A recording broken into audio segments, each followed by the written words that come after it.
En este video veremos cómo llenar una tarjeta Cardex en Excel. Entonces, tomemos en consideración que yo ya tengo ingresado o realizado el formato de una tarjeta Cardex con anticipación. Entonces, la tarjeta Cardex va a constar de su encabezado, que es el nombre de la empresa, en este caso una empresa ficticia, empresa Aula 34, el nombre del documento que es Cardex y el método por el que se va a realizar esta tarjeta Cardex, en este caso es el método promedio, teniendo en cuenta que no es el único, puesto existe el FIFO, LIFO, entre otros. Entonces, otros datos, el nombre del producto, en este caso voy a hacer una tarjeta Cardex de un producto el cual es de televisores, unidad de medida por unidad, código del producto, en este caso ya está, total de existencia y otros datos que se irán llenando posterior y teniendo en cuenta según el proceso que se vaya dando. Entonces, en la otra parte, la tarjeta Cardex consta de fecha, el concepto, entrada, salida, existencia, costo unitario, costo promedio, debe haber y saldo. Entonces, vamos a ingresar ciertas fórmulas anticipadamente para que después, al nosotros ingresar las transacciones, sea compras, sea ventas del producto, que en este caso es los televisores, para que estas operaciones sean mucho más sencillas y tan solo ingresando los datos ya la demás información se vaya acoplando a lo que vamos ingresando. La fórmula que vamos a introducir es la siguiente: ponemos igual la condición si, se abre el paréntesis y establecemos entonces si C17, que en este caso es si C17 la entrada, es decir, si es que hay una entrada, entonces se va a multiplicar la entrada por, se va a multiplicar C7, C17 que es la entrada, por F17 que es el costo unitario. Entonces esta condición va a cumplirse si es que hay una entrada, y de lo contrario nos va a aparecer en cero, o sea, no va a existir el valor. Entonces listo, esta función hay que aplicarla en el debe. En el haber, en cambio, vamos a aplicar la siguiente función.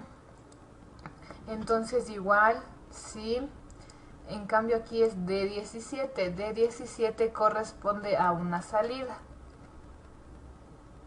Entonces, si es que existe una salida, entonces se va a multiplicar la salida por G17, que es el costo promedio. O de lo contrario, ponemos las comillas, que no va a existir. Entonces damos un clic y ya está aplicado.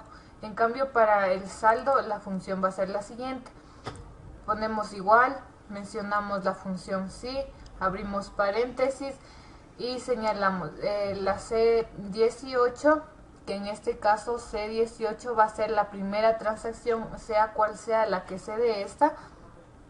Entonces, para la primera operación que se va a realizar, entonces J17, que en este caso va a ser J17, que es el saldo existente.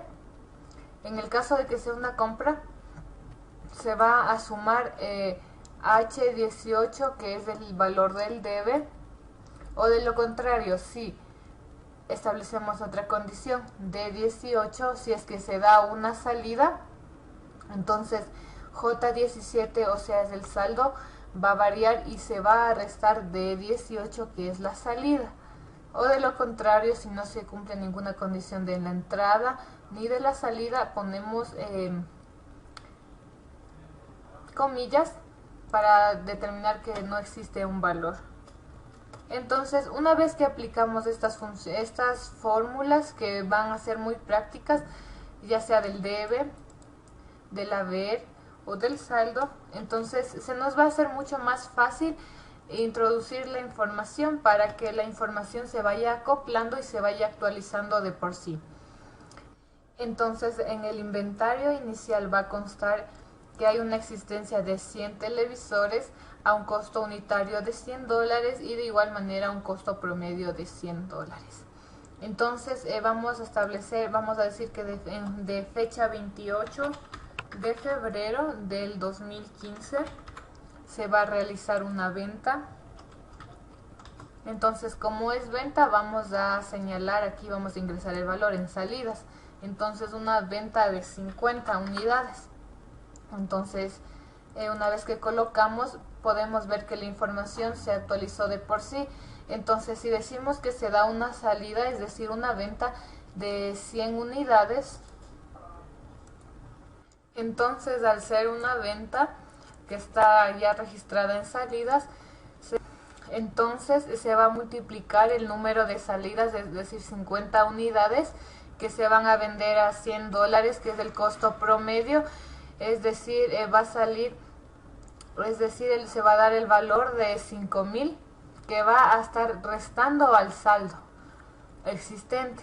Entonces pongamos otro ejemplo, en el caso de que se diera una compra, la compra se va a dar de 80 unidades a un precio de 120. Entonces, al existir una compra de artículos se va a dar de 80.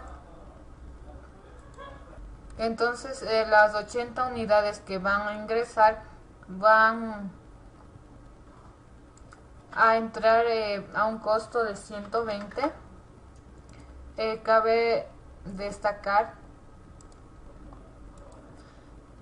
que al haber las entradas, siempre el valor en el saldo va a incrementar, como es el caso, que en esta compra en el debe se aumentó $9.600 que afectan positivamente al saldo.